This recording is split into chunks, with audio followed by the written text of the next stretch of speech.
Tonight, we're going somewhere ancient and already lost. Somewhere with marble floors, ink-stained fingers, and shelves upon shelves of wisdom waiting to vanish. You are the last librarian of Alexandria, and the library is about to burn. No, this won't be a story of roaring flames or panicked escapes. This is a quieter kind of ending, soft, slow, and heavy with the weight of memory. Because sometimes history doesn't shout, it sighs. So breathe deeply. Close your eyes if you like. The scrolls are waiting. The oil lamps are low, and Alexandria is holding its breath. Let's begin. You wake before the oil lamps gutter out. That moment between darkness and dawn, when the world forgets to breathe, when the library is still dreaming of logic and stars and languages half forgotten. You sit up slowly, your joints muttering their usual complaints, and reach for your sandals with a sigh that echoes too easily in the stillness.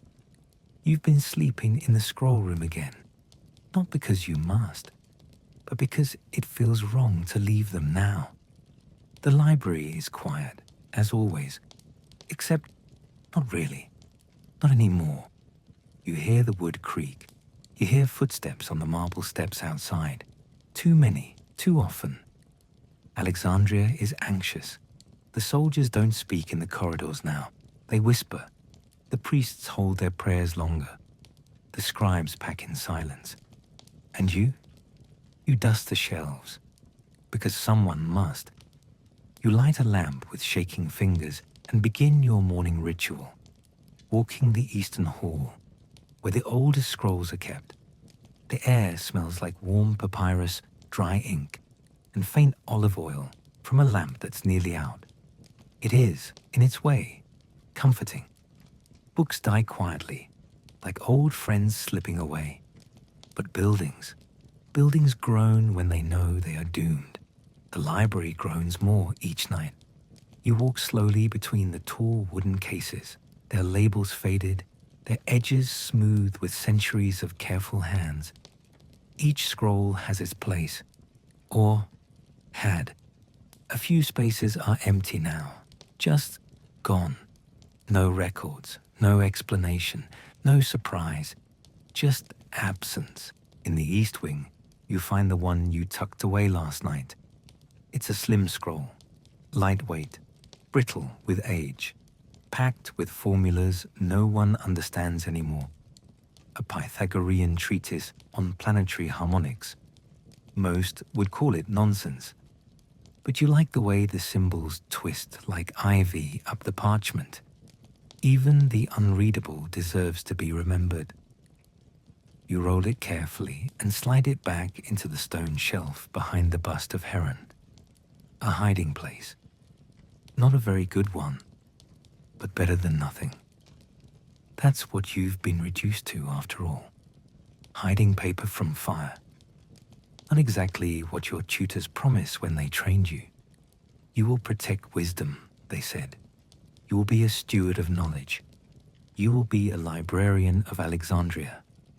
They failed to mention, you will also need to learn to lie convincingly to Roman guards, bribe fishmongers for scrolls, and sleep on limestone to stop things from vanishing overnight.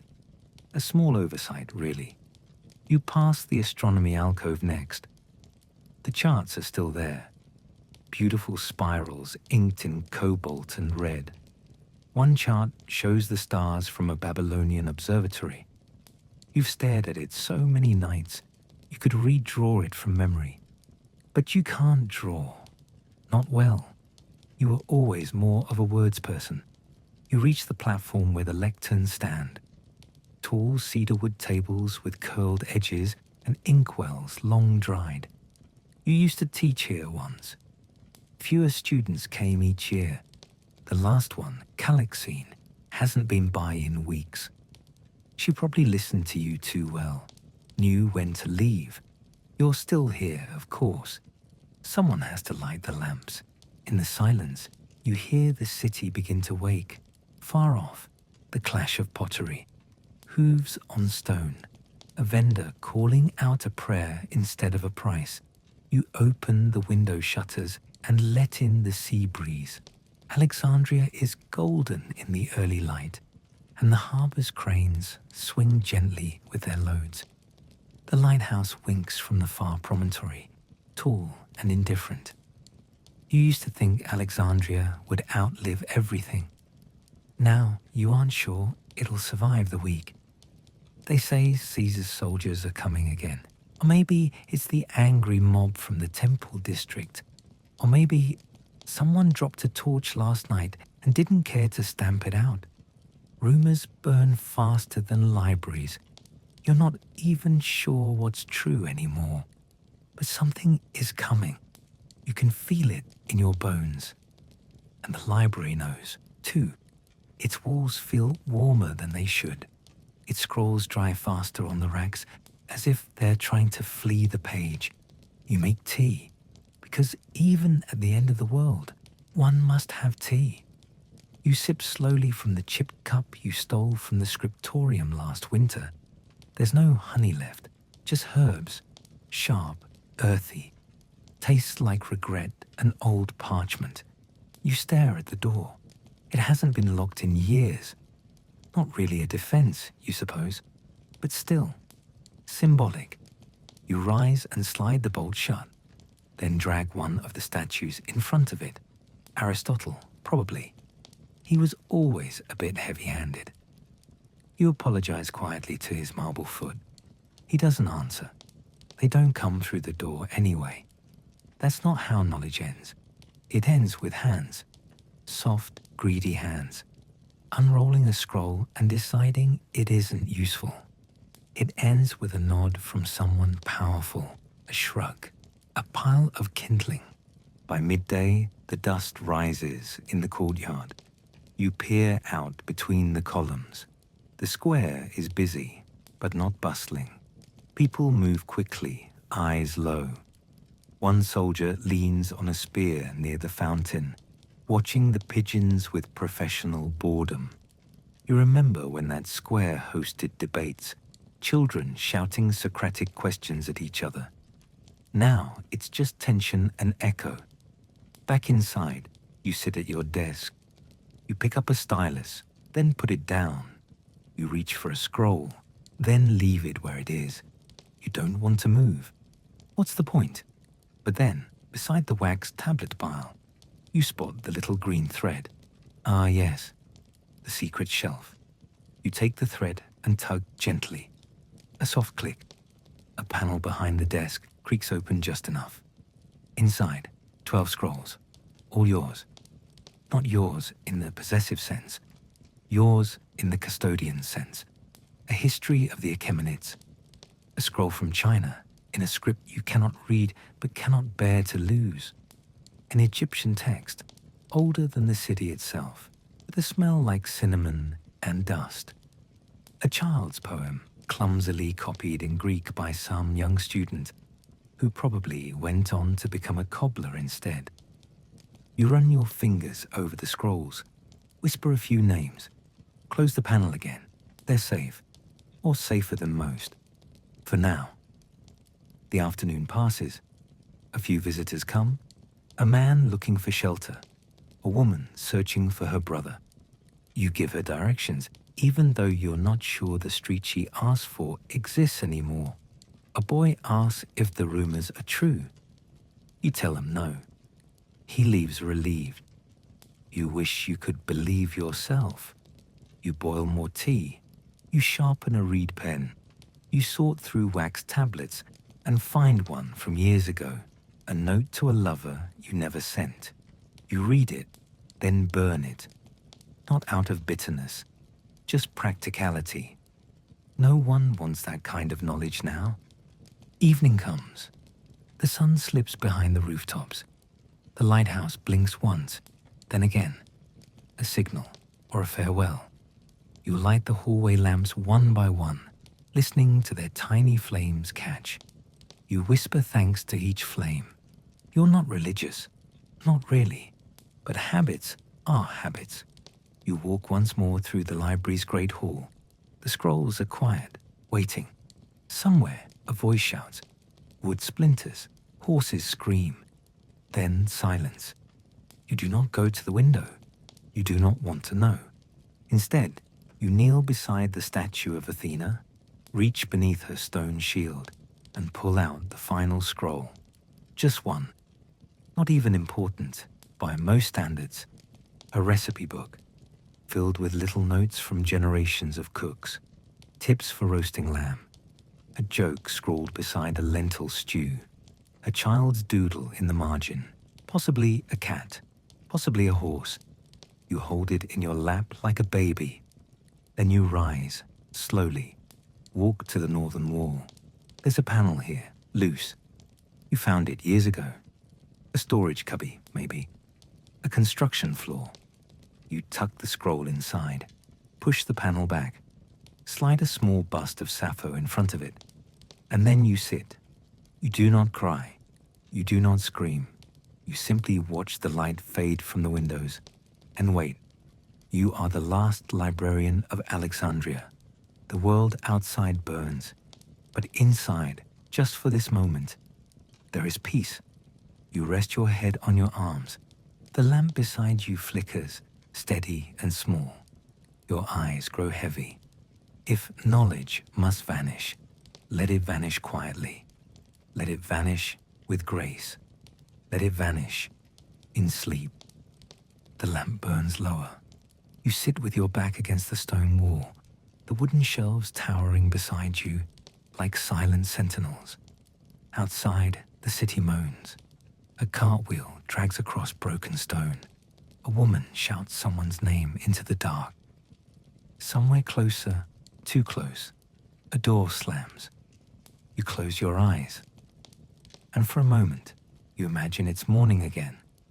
The kind of morning when scribes argued over ink thickness and apprentices knocked over oil pots in their hurry to impress someone important. The kind of morning when knowledge felt safe, when it was still considered sacred. You miss those mornings, even the irritating ones, especially the irritating ones. But tonight, Alexandria is not the same. The city's heartbeat has changed. It no longer thumps with trade or philosophy or progress. Now it ticks like a fuse. Every echo feels like a match being struck. You rise, bones cracking softly, and step around the lamp to relight it. The scrolls deserve to see this last night clearly. The shelves stretch out before you, each section labeled in curling Greek. Medicine, mathematics, poetry, natural history. You walk the aisles as if saying goodbye. Your fingers graze the edges of the scrolls. Some flake at your touch. You whisper apologies. You find one scroll unrolled, left behind on a low lectern, half read. Of course, the origins of fire and flame. You allow yourself the faintest smile.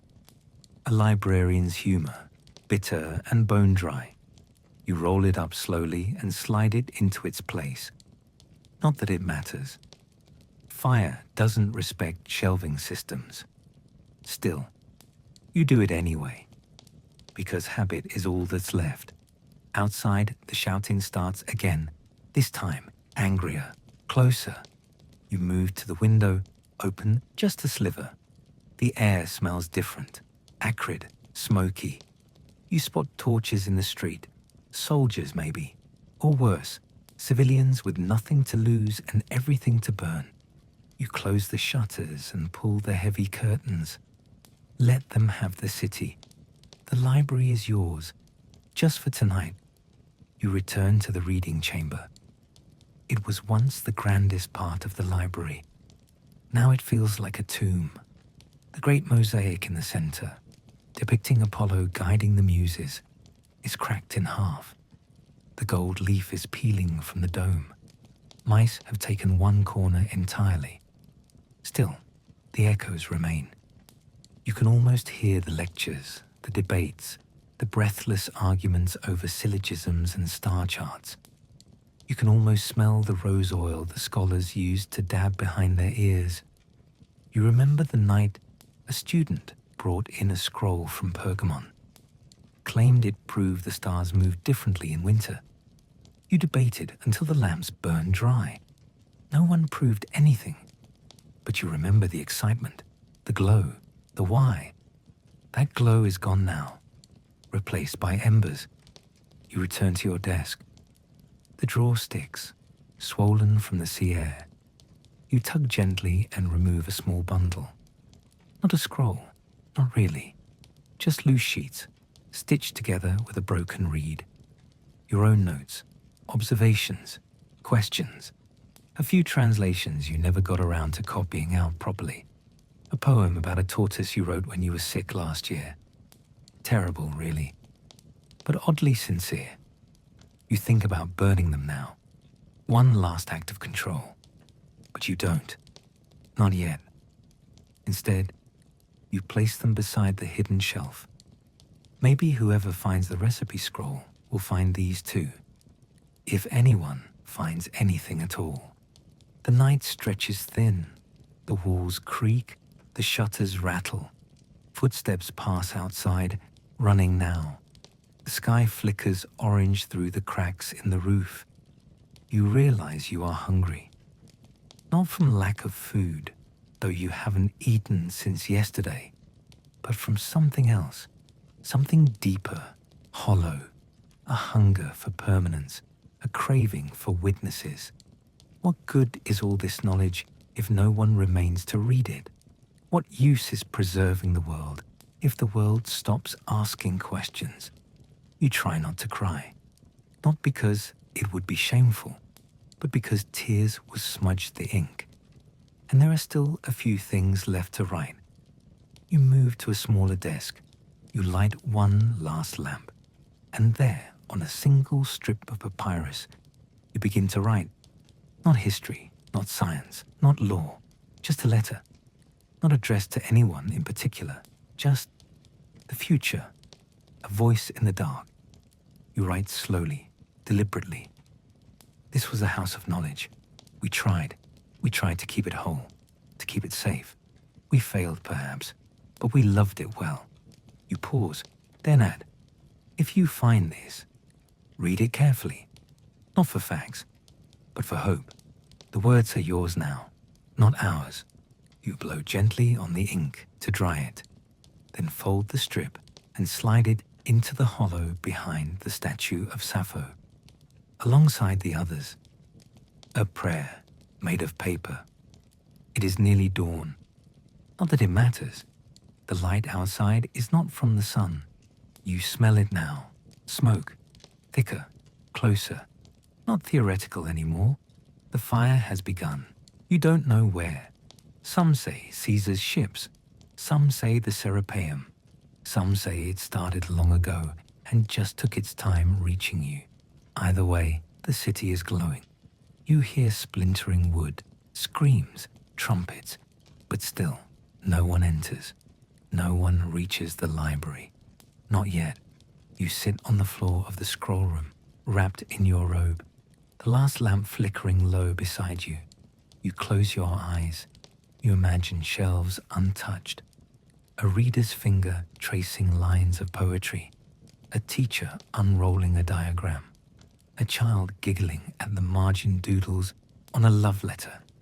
You imagine the library unburned, unbroken, alive.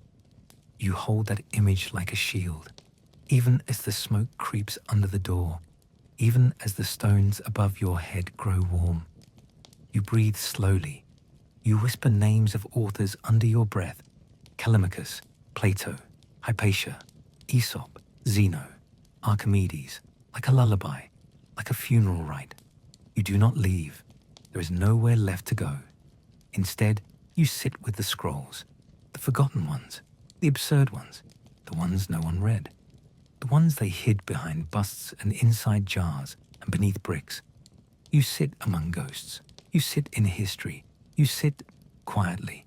And so, the library burns. Or perhaps it doesn't. Not completely. Perhaps something survives. A scrap, a memory, a poem about tortoises, a recipe for lentils, a quiet message, tucked into stone, waiting for light. Maybe someone will find it, maybe not. But for now, your work is done. Sleep now. The flames are warm, and the books are not alone.